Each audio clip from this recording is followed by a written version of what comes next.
nombre es Rafael Miranda Pedroso. Soy especialista de primer y segundo grado en medicina intensiva y emergencia y medicina familiar. Soy máster en urgencias mega atención primaria salud y profesor auxiliar. Y trabajo en el servicio de terapia intensiva del Hospital Provincial Docente Clínico Quirúrgico Dr. León Cuervo Rubio. Doctor, usted recibió a la única paciente que ha tenido Pinar del Río en estado crítico por la COVID-19 y la atendió todo el tiempo que ella estuvo. Me gustaría que me comentara en relación con esta experiencia. Bueno, esto fue una experiencia, primero fue un reto y fue una experiencia novedosa porque íbamos a trabajar por primera vez con un caso diagnosticado positivo de la COVID-19. Nosotros somos llamados alrededor de las 5:30 de la mañana. Desde el servicio de medicina nos encontraban el resto de los pacientes portadores de la patología, que tenían una paciente que estaba con toma neurológica importante. La paciente, en este caso la señora Selenia, no respondía a los estímulos verbales, no respondía a los estímulos dolorosos aplicados y se decide trasladar a nuestro servicio. Nosotros decimos que, bueno, por las características del caso, debía ser recibido en el servicio y recibimos una paciente en nuestro servicio con toma neurológica que a posteriori se recupera. Una paciente que llega con el diagnóstico de un PCR positivo y de presentar una neumonía nosocomial con factores de riesgo asociados a germen no precisados. También la paciente era portadora de una enfermedad pulmonar obstructiva crónica, era portadora de una diabetes mellitus descompensada y una desnutrición proteico-energética. Automáticamente todos los factores que teníamos que trabajar con este caso se activan. Se activa el equipo de enfermería, se activa el laboratorio clínico, ultrasonido, se activa el servicio que se encarga, ¿no?, del flujograma, ¿no?, para el movimiento del paciente, y creamos las condiciones para recibir al paciente. ¿Cómo recibes una paciente? Bueno, efectivamente recibe una paciente en un estado de toma neurológica que en estos momentos estaba más activa y en estado de agitación psicomotora. Una paciente que venía con cifras altas de tensión arterial, una paciente que estaba descompensada de su diabetes mellitus y que estaba con una polinea importante. Le tomamos muestras, la medicamos de urgencia y con esta medicación de urgencia logramos la recuperación de la paciente. En esos momentos, ¿qué se decide hacer? Una serie de complementarios importantes. Gracias al sistema de salud, nosotros teníamos un laboratorio con todas las condiciones indispensables para atender a estos pacientes. Es decir, le pusimos a hacer todos los complementarios, le hicimos la hematología, le hicimos la hemoquímica y la ionograma y la gasometría. Y le hicimos todas las escalas pronósticas que se le debe hacer a un paciente allá del servicio de terapia intensiva grave. Le hicimos, por ejemplo, el APH2, le hicimos el índice de severidad de la neumonía, le calculamos el filtrado glomerular, le calculamos, por ejemplo, el riesgo de presentar tromboembolismo pulmonar, le hicimos la valoración nutricional, es decir, para saber la cantidad de kilocalorías que le debemos administrar en dependencia de las patologías que presentan asociadas. Y se le aplica el protocolo debidamente concebido y diseñado por nuestro sistema de salud para atender a estos pacientes portadores de la patología.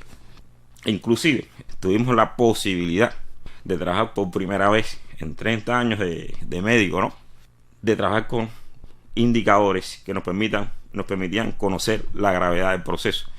Me refiero a los reactantes de fase aguda. Reactantes de fase aguda es una serie de elementos que cuando el paciente se enferma nos permite determinar si el paciente es portador o no de una infección bacteriana y si presenta algún trastorno. Es decir, tuvimos la posibilidad de trabajar con la proteína C, con la ferritina, con el dímero D, y esto nos dio una modulación del estado en que se encontraba la paciente y las posibilidades de recuperación. Y le hicimos el tratamiento debidamente concebido, protocolizado en Cuba, para el tratamiento de estos pacientes. Aparte de que le mejoramos la cobertura antimicrobiana. ¿Por qué? Porque la paciente era portadora de una neumonía nosocomial, es decir, previa a nuestro ingreso en nuestro servicio hospitalario, estuvo ingresada en el Hospital Abel Santa María, en la sala A, en un intervalo no menor de 15 días con un proceso respiratorio, del cual fue dado de alta.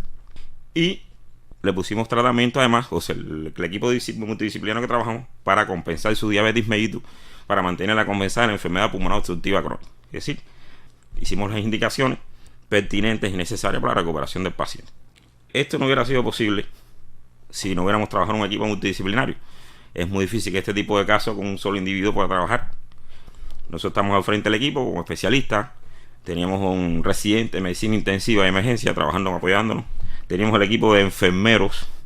Teníamos los compañeros que tienen que ver con los complementarios, como son el especialista en ultrasonido, el compañero de rayos X, el departamento de microbiología, los compañeros de laboratorio clínico y una persona que muchas veces se olvida y es fundamental en estos casos cuando se tratan casos que son infectos contagiosos, es decir, que pueden estar infectados y pueden contaminar, como es la auxiliar de limpieza.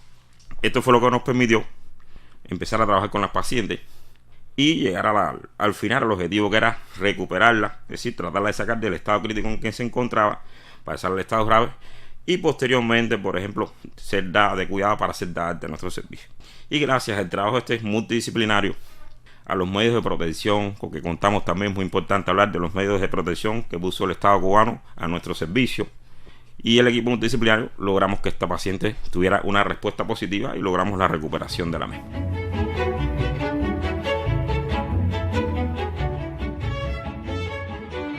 El hospital de nosotros fue seleccionado para tratar los pacientes que eran portadores o se enfermaran de la COVID-19. Pero dentro del hospital fue seleccionada nuestro servicio de terapia intensiva, es decir, una terapia intensiva que tiene una estructura acorde, yo creo que es la estructura ideal para trabajar con estos tipos de pacientes, porque es una terapia que está dividida en cubículos. Los cubículos están debidamente concebidos, es decir, que tiene sus puertas, tiene para entrada y salida. ¿Y qué se hizo?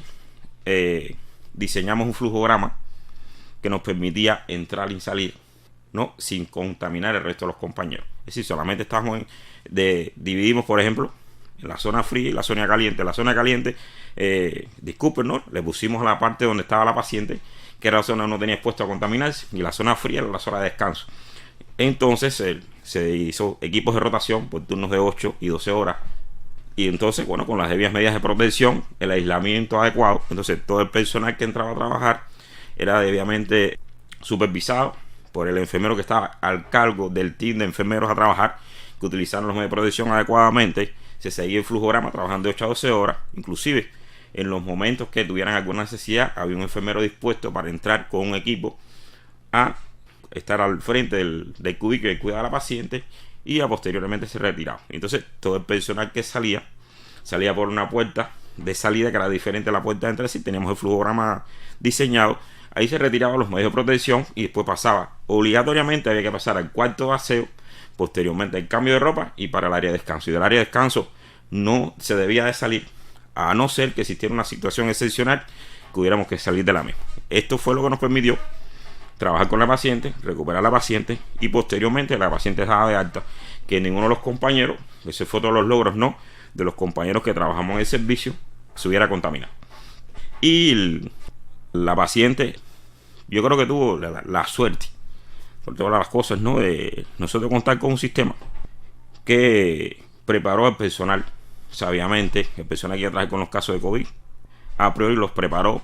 Es decir, un grupo de compañeros de nuestro sistema hospitalario fueron Instituto Pedro Curie, el IPK, y bueno, recibieron una preparación, y esa preparación fue transmitida al resto del colectivo, y todo estaba protocolizado por un grupo de expertos nacionales, que en dicho protocolo estaban las medidas internacionales que se habían de cumplir, más el anexo de los medicamentos cubanos que se iban a utilizar en el tratamiento de estos pacientes. Medicamentos que eran novedosos, medicamentos que demostraron una eficacia, como el interferón alfa, medicamentos como el sulfacen. Y bueno, esto fue lo que nos permitió, por ejemplo, que la paciente se recuperara, que la paciente pasara de estado crítico a estado grave, a estado de cuidado, y posteriormente haya sido dada alta de nuestro servicio.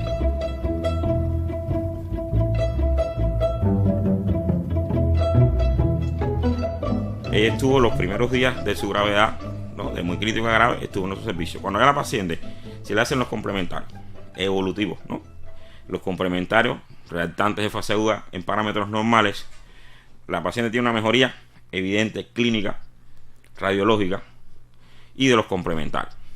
Es decir, la paciente al examen físico se demuestra que ya no tendrá signos de infección.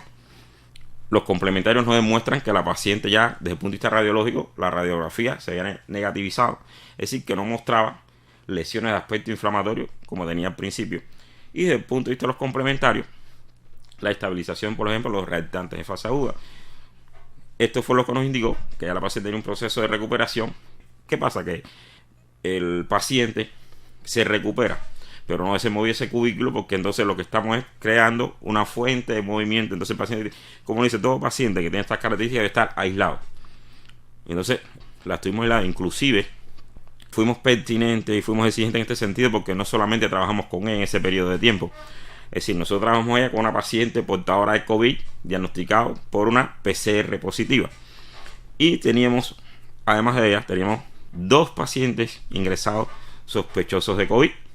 Estos pacientes eran portadores de una neumonía. Una era asociada a los cuidados sanitarios, la otra una neumonía comunitaria. Ambas neumonías eran graves. Eran pacientes de más de 90 años de edad, es decir, que tenían comorbilidades asociadas. Por lo tanto, la sectarización que tuvimos dentro de nuestra terapia intensiva, el flujograma que diseñamos, es lo que permitió poder atenderla a ella como caso positivo de COVID y poder atender el resto de los pacientes sospechosos de COVID hasta que llegara oportunamente el resultado de la PRC. Y esto garantizó que no hubiera contaminación entre los pacientes, que no hubiera contaminación entre pacientes, personal de salud y pacientes, y viceversa.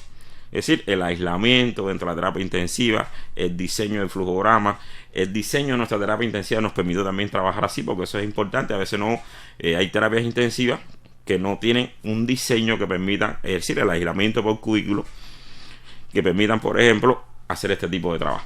Y bueno, y ya le digo, muy importante también que contamos con todos los medios de protección necesarios. Inclusive hubo un momento que la compañera auxiliar de limpieza, por problemas de salud, tuvimos que prescindir de ella, y creamos un equipo de trabajo para garantizar la higiene del servicio, hasta que normalmente se incorporó una compañera para realizar este trabajo, la cual la entrenamos en cómo debe hacer la limpieza, cómo debe hacer el uso de los medios de protección, cómo debe usar los desinfectantes y demás. Y bueno, ella asumió esta responsabilidad, pero previamente nosotros la asumimos sin ningún tipo de dificultad. Es decir, diseñamos un equipo de trabajo y un equipo para mantener la higiene del servicio, evitando que se pudieran contaminar los pacientes y el personal sanitario que estaba trabajando con la paciente.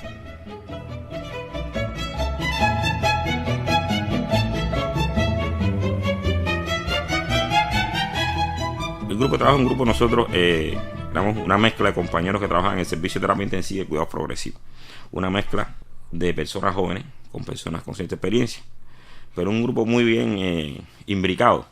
Lo primero que hicimos fue crear las condiciones objetivas, porque las subjetivas están creadas para evitar la contaminación. Y hablamos con el equipo multidisciplinario, vimos que el éxito era que todo paciente que llegara garantizara la vida y la sobrevivencia, pero era tan importante también lograr que ningún miembro del personal se fuera a contaminar, porque ya la contaminación traería consigo una falla en la dinámica de trabajo. Es decir, que el éxito del trabajo radicaba en garantizar la asistencia médica a los pacientes y garantizar que ningún miembro del equipo se contaminara. Y eso fue lo más importante de nuestro trabajo.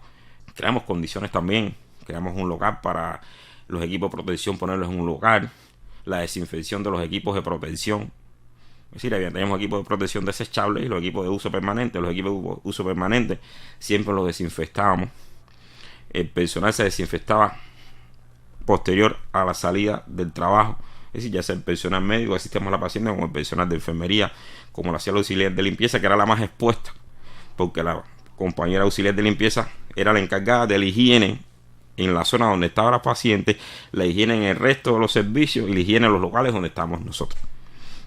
Imagínense tú la exquisitez que había que tener para evitar la contaminación en un medio cerrado. Y bueno, con esto logramos que nadie se contaminara. La auxiliar de limpieza la encargada de movilizar los riesgos, los desechos biológicos, los desechos químicos, la aseptización de las mesas y donde trabaja el personal médico, paramédico. Tienen que encargarse la asepsia de la parte, los lavamanos y demás. Y todo lo que tenía que ver con el entorno de la paciente y la estructura, es decir, las paredes, los cristales, el suelo, las puertas, porque eso había que desinfectarlo varias veces en el día. Es decir, cada vez que había un cambio de turno, inclusive el personal de enfermería también asumió el reto, porque diariamente a la paciente había que asearla, había que hacerle aseo corporal, había que hacerle aseo de la cavidad oral. Entonces, todos esos desechos que ella eliminaba eran posibles fuentes de contaminación. Y se logró hacer todo ese trabajo y nadie quedó contaminado. Yo creo que eso es algo meritorio. La disciplina, el rigor, la compenetración en el equipo es lo que facilitó toda esta serie de situaciones.